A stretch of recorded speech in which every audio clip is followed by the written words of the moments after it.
দিন মজুরি করে আমি বুট কেনারও পয়সা ছিল না। ছোটবেলায় ছিলেন মোহামেডান স্পোর্টিং ক্লাবের সমর্থক। তরুণ বয়সে সুযোগ পান জেলা ফুটবল দলে। সেখান থেকে জেলা ক্রীড়া সংস্থার বাছাই পর্বে সুযোগ পেয়ে যান ঢাকা মোহামেডান স্পোর্টিং ক্লাবে। কিন্তু বিধি বাম, প্রাপ্য পারিশ্রমিক না পাওয়ায় স্বপ্নের ফুটবল ছাড়তে হয় ইব্রাহিম হোসেনকে। সেই থেকে বাবার চায়ের দোকানের হাল ধরেন তিনি। এখন ফুটবলার ছাপিয়ে তার পরিচয় হয়ে গেছে চায়ের দোকানে, যদিও দোকানে রয়ে গেছে ফুটবলের ছাপ।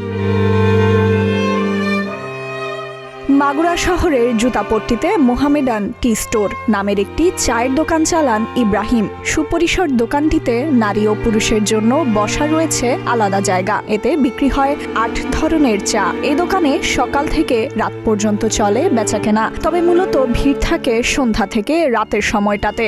দোকানের বদৌলতে ইব্রাহিমকে স্থানীয়রা চেনেন মোহামেডান নামে।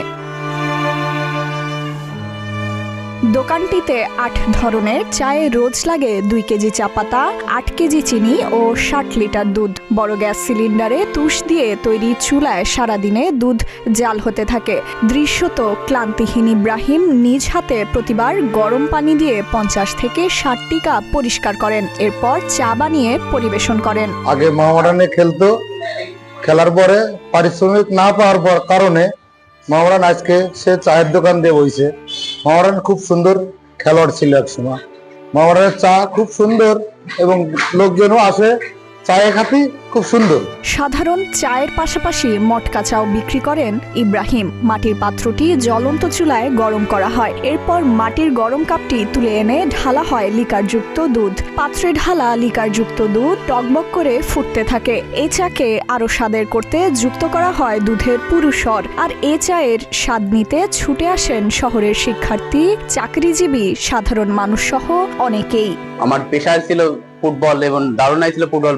মনে প্রাণের সবসময় স্কুলে ফুটবল আমি দিন মজুরি করে আমি বুট কেনারও পয়সা ছিল না, নিয়েছিল না। তারপরেও আমি এই দোকানের মাধ্যমে টুকটুক করে আব্বার পাশে থেকে আমি এই দোকানের থেকে ৫-১০ টাকা গুছাই একটা বুট কিনে এমনি এই কারণে পরে আমি পথে এসে এখন চার দোকানের ব্যবসা করতেছি। আমার জীবনটাই আসলে জর্জরিত। একসময় সংসারের হাল ধরতে ফুটবল ছেড়ে চায়ের দোকানে দিনরাত কাজ শুরু করেন ইব্রাহিম। স্বাদ ভালো হওয়ায় ধীরে ধীরে জনপ্রিয়তা পেতে থাকে মোহামেডান টি স্টোর। সময়ের পরিক্রমায় সেই দোকানই হয়ে যায় ইব্রাহিমের পরিচয়ের অবিচ্ছেদ্য অংশ। মাগুরা শহরের নিয়মিত বা অনিয়মিত বাসিন্দাদের কাছে এখন আকর্ষণীয় গন্তব্য চায়ের এ দোকান। ডেস্ক রিপোর্ট, প্রতিদিনের বাংলাদেশ।